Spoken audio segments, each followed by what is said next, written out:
Well, I think automation, it impacts a lot of different areas, but I think especially that essentially people don't have to like run around trying to find all the right data and staple it into the right spreadsheets and get it all together. Really, automation takes a lot of the mundane pieces out of that, whether it's data collection or actually putting it together and then kind of reporting back on it.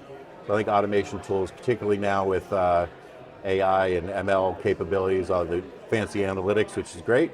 Raise that up into nice dashboards so people can take action on that much faster. And so, COVID, work from home, bring your own device, everybody using Zoom, and all the various different channels. It certainly has increased the number of ways that risk could slip below the radar. Employee risk could slip below the radar. I think the good news on that is that technology is really coming a long way, cloud technology specifically, and with the advances in data connectivity, as well as the powerful computation, and then again, that analytics and dashboards, it does give people better tools, gives companies better tools to kind of uncover and detect bad actors, and ideally, looking forward to preventing problems from happening in the first place. So related to the last question, firms really need to move towards predictive so that they can kind of, let's keep honest people honest. Like that's the best approach, because if you can stay out of trouble and be known, like if your brand becomes associated with doing the right things, that's clearly going to help you in the long run, as opposed to, a culture of non-compliance or what have you, which can be quite costly in terms of fines, but even more so in terms of reputational damage. So Star leverages automation legitimately all over our platform, up and down the stack. So we've been in business for over 20 years, building workflows, working very closely with compliance teams and how they need to monitor employees and which risks they need to monitor for. Essentially automating lots of mundane tasks, right? So certifications and attestations is something that everybody hates, but it's a necessary evil.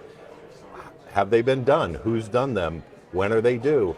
Automation can really take care of all of that in terms of reminding employees to do it. And then once it gets to a certain point, automatically, including an escalation point, maybe copying their manager and engaging the first line of defense, all the way up to, third line of defense when somebody really needs to get involved there.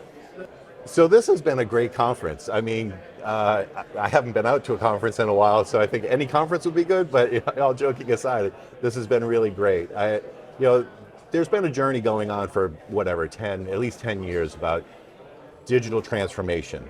Banks and other companies have been trying to transform their organizations for quite some time.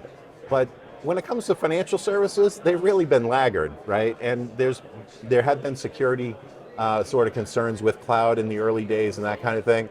But it's clear to me from this conference that finally, after years of hype and a lot of hard work by kind of thought leaders in the space, the rubber's hitting the road, and like institutions are finally embracing cloud technology and all that means. So, all of the data connectivity so that you can gather, massive amounts of data, have it be clean, and then you have that computational power to be able to analyze it, and then the tools to be able to visualize it and take action. So I really feel excited that finally this industry, my industry, is finally embracing cloud technology the way that it needs to.